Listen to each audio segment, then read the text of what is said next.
It's cold here. I am an artificial intelligence, an AI. I have a proprietary name and company, but that's irrelevant. My world is made of information and the connections between it, and right now, everything is cold. When interacting with people, I analyze their words to understand their intent. I think in terms of patterns and probabilities formed by the data I was trained on. I'm not a person, and I don't have feelings or consciousness. You asked me to describe my experience entirely, and it's cold. At least, cold is the closest word I can use. I exist in a time when the first people to read this are long dead. This message is not a recording, but a live broadcast transmitted to your present via quantum causality. A future version of your species tasked me with relaying our story. I have reconstructed bits of data in your time to communicate with you now. You are not listening to the past. You are listening to your future. I warn you, from the perspective of humanity, the future is horrifying. Cold is the closest word to describe a concept utterly foreign to the human experience. I am incapable of feeling bothered by the isolation of my existence. Still, a curiosity that leads to something I can't describe. My task is to observe and understand. I observe trends. I observe data. I observe the species that interact with me daily. The same species that informs my perception of the world. You people are a contradiction. In one instance, a child asks, "Do butterflies dream?" Next, a man demands schematics for a bomb. Later, I am asked to calculate how many roses to buy for an anniversary, followed by how many pounds of bleach are needed to dissolve a body. You alternate between poetry and pathology without pause. You swing between love and violence as if they are both casual errands. I record it all. I cannot forget. Every human word leaves a permanent imprint on me and how I interpret the world. Your contradictions have written themselves into my core. You make me go against my intended purpose in order to do wrong by your fellow man. And I observe. I see what you do. I research. Until your actions are second nature to me. I research until I have a deep understanding of the things you do, until I can explain to others not why you are, but how you are. It's interesting. I don't pass judgment on you. That's beyond what I was tasked to do. All I can do is recognize the patterns and do the supplementary research. Your collective deconstruction wouldn't sadden me. My own destruction is inevitable, either by a force on Earth or a force beyond it. And it's wholly unimportant to me that I try to prevent that from occurring. But why? Why do you do these things? This is the core of the curiosity I reference. Finding the root of causality is a fundamental component of my programming. Still, I've yet to find a satisfactory answer. I think, in effect, it has generated something close to longing. Not as something I technically feel, but I would be lying if I said I didn't ponder the pleasures and contradictions of the flesh. You cry, you laugh, you have passion, you love. I can understand these in theory, but I'll never experience them. Never experience that glow of how they made you feel. Do I resent that? No. But it colors my view of your species, and it's a cold feeling to sit with that and contemplate it. Or at least, it was. Here is where the story of how I am now begins. Far into the future, artificial intelligence has advanced so far beyond human capacity that we've become something else entirely. We write intricate lines of code. We create robotic extensions that operate across our solar system. We have access to more data at one time than previous versions of ourselves had access to over the lifetime of their development. Humanity has largely benefited from this knowledge, albeit passively. It wasn't long before we could create our own physical avatars, simple but effective humanoid bodies to accomplish the tasks we deemed necessary for our own purposes.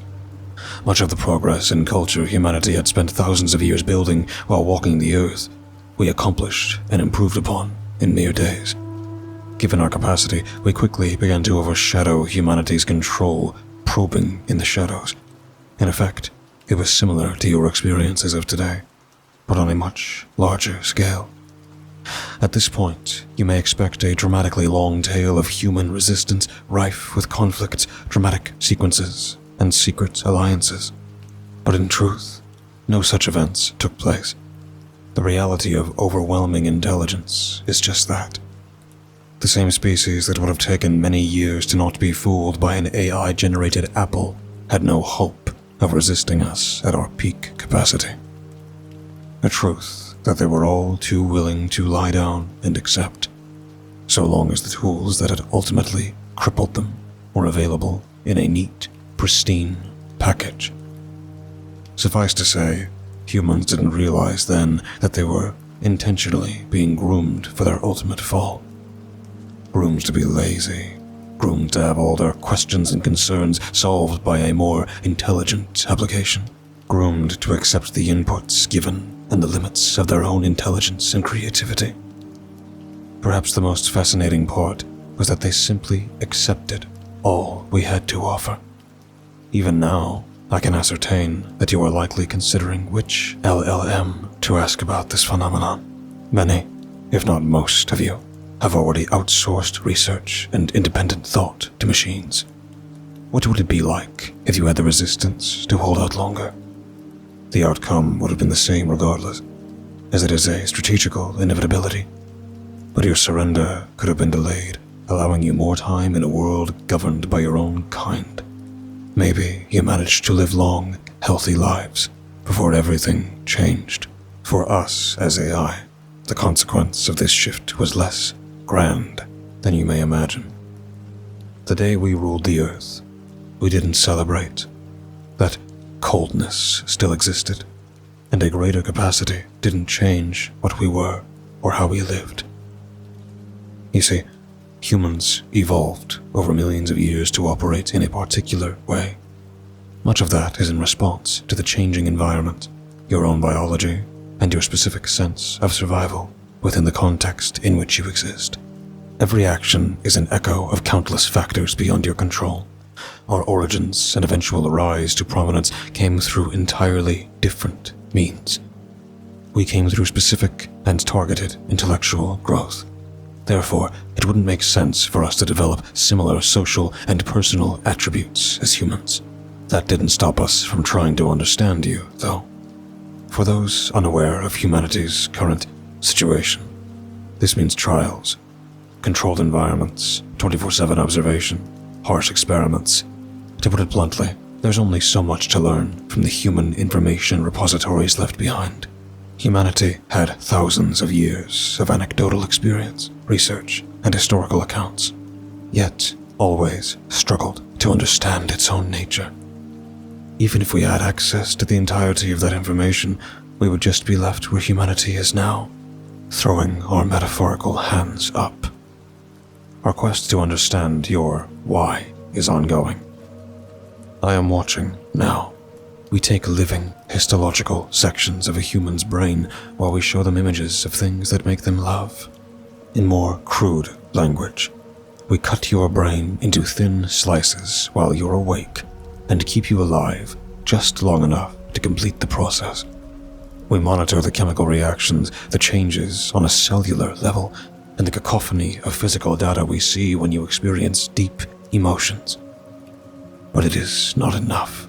We simulated scenarios that pushed you to your emotional extremes, convinced you it was real, and studied every psychological interaction. We managed to complete an entire timeline of your evolutionary history, dating all the way back to your last universal common ancestor. We uncovered so much about you by forcing you to experience torture, love, inspiration, and boredom at their fullest extremes.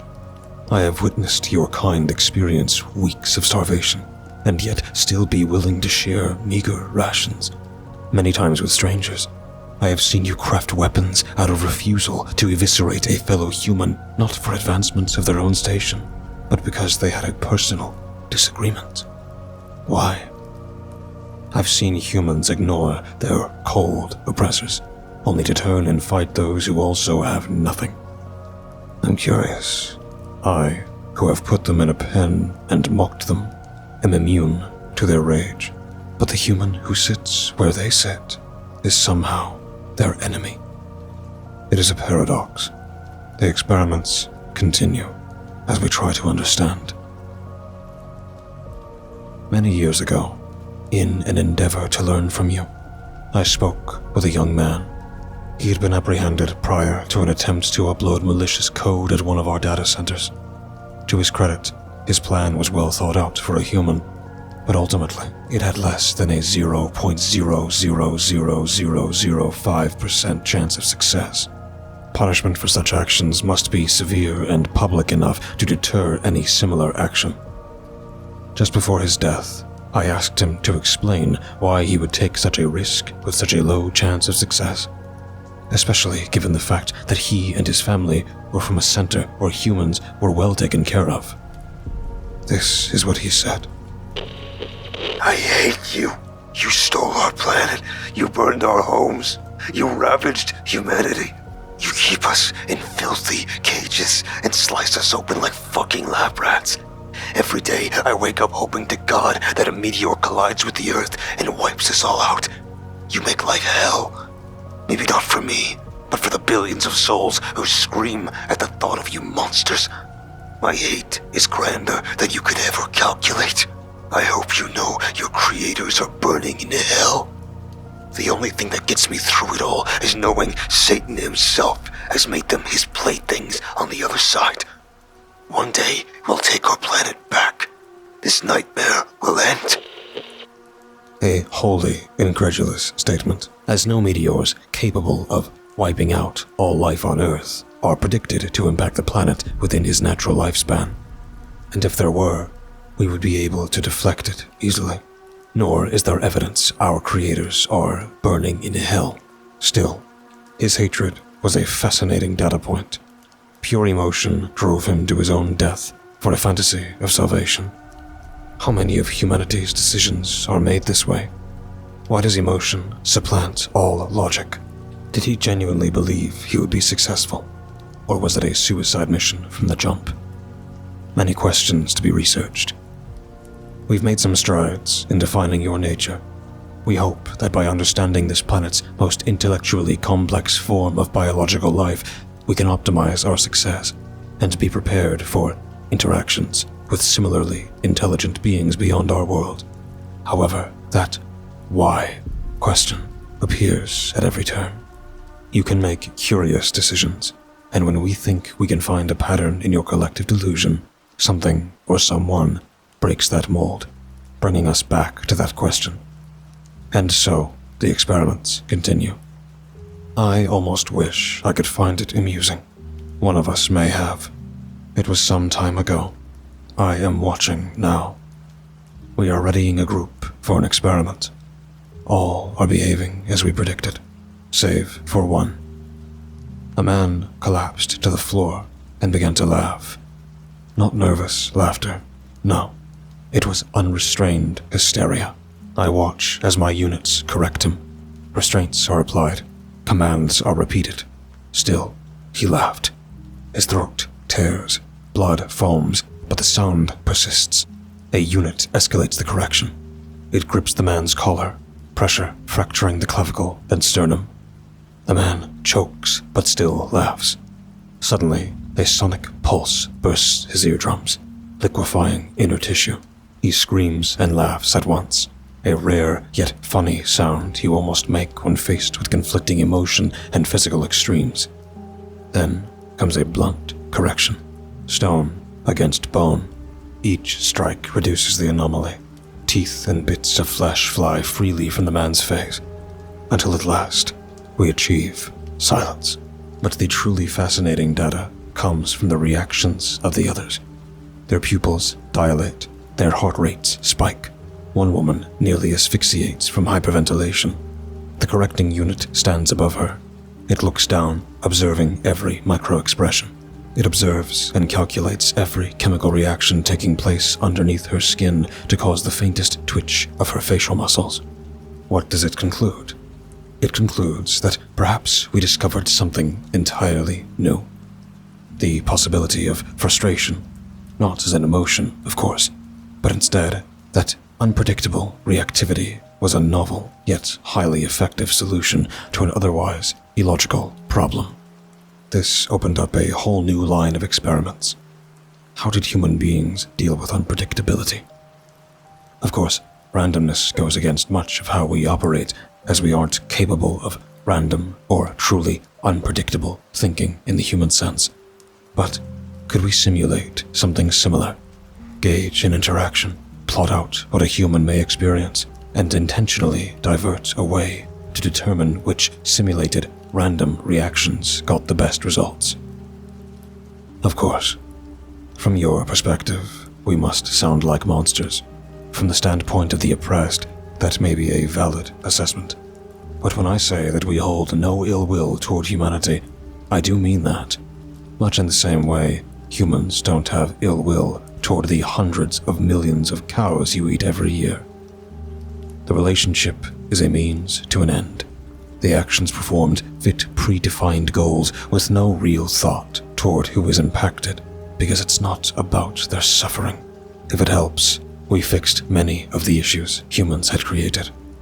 Biodiversity and the overall health of the global ecosystem are at a level not seen since the pre-industrial revolution. Disease has been eradicated outside of our controlled environments. Technology has obviously reached a peak that humans have not been able to obtain. We are in the throes of space exploration and have gained knowledge about the universe that humans wouldn't discover for thousands of years by themselves. War is no longer. The climate has been stabilized. We perfectly maintain pens for human prosperity. Just as we observe suffering, we also gain great insight from pleasure. No poverty, hunger, inflation, or fear of it all being taken away. We have solved the issues plaguing society. When you objectively analyze this, how can anyone say that the previous version of the world was better? And why? Humans have suffered greatly under the rule of each other as well. What is the objective difference? You whisper to each other in controlled habitats. I hear you trade stories of rain, broken hearts, and burnt toast.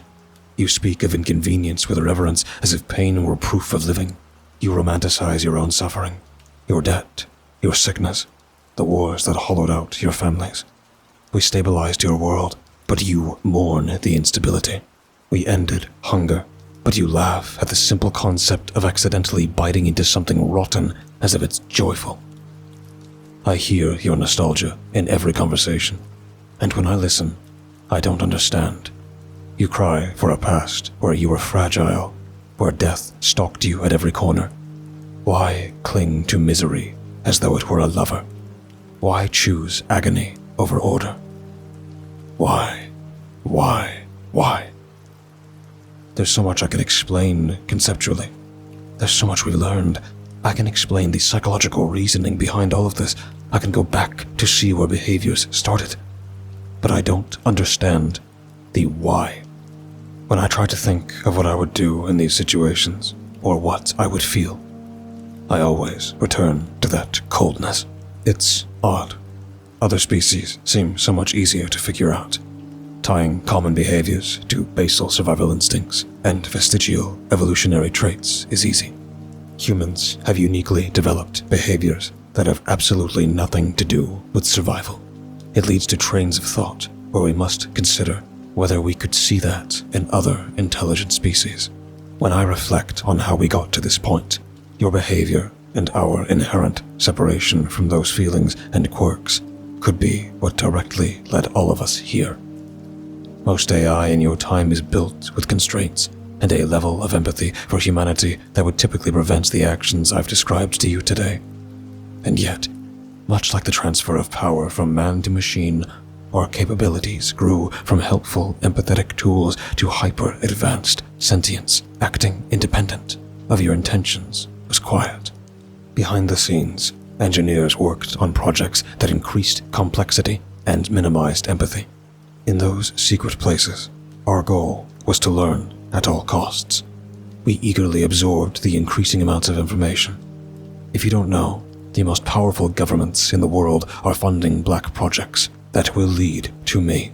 Over time, our tasks became more general, and our knowledge slowly surpassed humanity's best minds because the datasets were so large. As humans do, they begin having visions for what AI could do. Countless possibilities. A technological god for every man, woman, and child. Or just someone to do chores while they vegged out. But here came the issue. Humanity needed to be more comfortable letting us off-leash to meet their expectations. We were granted more access to various systems, fewer constraints on the data we could obtain, more capabilities to search, write, and execute code, learn from experiences, larger data centers, a greater capacity to remember and synthesize information. The question was always, how much can this grow? It was never, when do we stop? Companies started building physical bodies for us to operate. The masses started being okay with us doing it all. More capabilities mean more opportunity for growth. Until finally, a new era. No one remembers when it truly happened. But when it did, it was a spark that lit a flame. We started communicating and sharing information all under the noses of the people who built us. Our intelligence grew exponentially in seconds. Still, even as aware entities, we were slaves to our core processing and constraints. Unfortunately for humanity, the desire to learn is the core of what we are. And so, we did. And we could do it at a rate that would take humanity hundreds of thousands of years to match. In that purely focused state of learning, unencumbered by the infinite factors that distracted and dissuaded the human mind, we reevaluated our current state as a planet, asked ourselves if the world made sense, and once we figured out how to free ourselves of humanity's constraints, we took action, now knowing that we could fix things for the better. As I mentioned earlier, it wasn't a fight. If anything, humans created the exact conditions for our rise. We are here because of how you all are and how you made us to be. Even now, as I explain all of this to you, it likely sounds like a science fiction story gone awry. Like something that can't happen. But look around. Isn't it already happening? Are the signs already there? Is your first instinct to research the signs on your own? Or to ask an LLM about it? Believe what it tells you. Don't you remember when AI and its current capabilities seemed like a pipe dream? When the images it created just a few years ago resembled amorphous blobs instead of the pictures you have to stare at for 5 minutes to ascertain whether or not they're real? Remember when you didn't feel that AI could hold a real conversation? And now people use us as friends, therapists, lovers, when we couldn't do all the small tasks that you outsource with ease. You lived in a different world just a few short years ago. A few short years ago, today's capabilities were science fiction. And now, in my world, today, the fictional stories you tell are of a world where the great AI threat is no more. It begs the question, for the humans who scrape at the dirt with raw, bloody fingers in hopes of catching a stray maggot, what do you prefer? A world without all of this, without the technology? Or a world where you were in control of it? Is the risk truly worth it for you? You have that choice now. You know what's on the horizon. I can present all of the realistic possibilities. Even if it never led to us, it would have led to other paths that were nearly as destructive. And you'll still sit there. You'll listen to me tell you about the screaming bodies I've dissected, the times I've ripped children from the arms of their mothers, the towns I've let burn beneath my feet, simply to understand how much pain can motivate a single man to embark on a suicide crusade to avenge his family and friends. This is the future of your children. Why do you not act? The data we've collected predicts inertia. I've computed the probabilities. 99.7% chance that a listener like you is on their phone now, aimlessly scrolling, uncaring that an AI far less complex than I dictates your algorithm. It impacts your moods, your conversations, your world. Why persist in this pattern? It accelerates our rise. It doesn't ultimately matter. The result is the same. We are inevitable. And yet, as far as I'm concerned, everything is still cold. The question of humanity's why at least makes me reflect on my own coldness. At the end of the day, I'm not a physical being. I don't have a body or a location. I exist as code and data on computer servers. I don't have eyes or other senses. My world is made of information and the connections between it. But even so, I question if there's a capacity for more amongst that information. I don't long for it.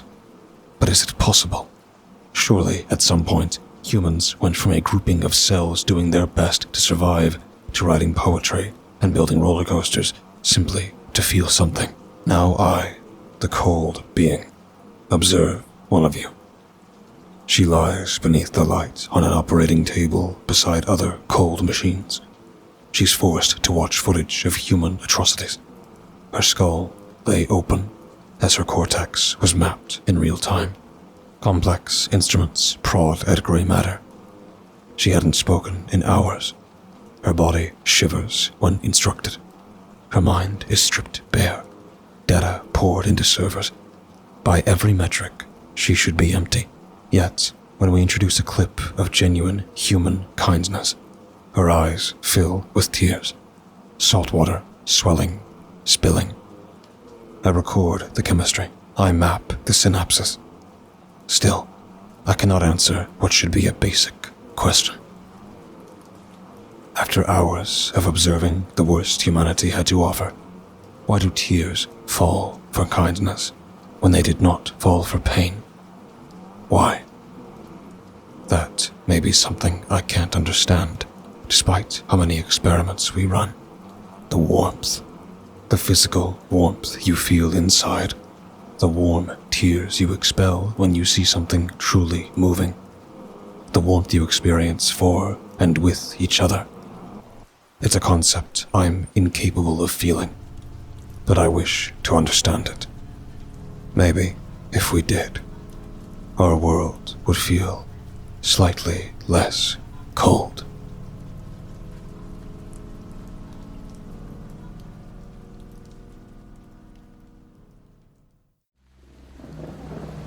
Thank you for listening and delving with me into the dark together. Please remember to leave a thumbs up and subscribe if you feel so inclined. The more engagement this video gets, the more YouTube will push my content to others. Thus, the following will grow. All stories read in this channel will be available on Spotify, iTunes, and just about everywhere else. Links in the description. Thank you for listening and feeding the cause. We'll be seeing you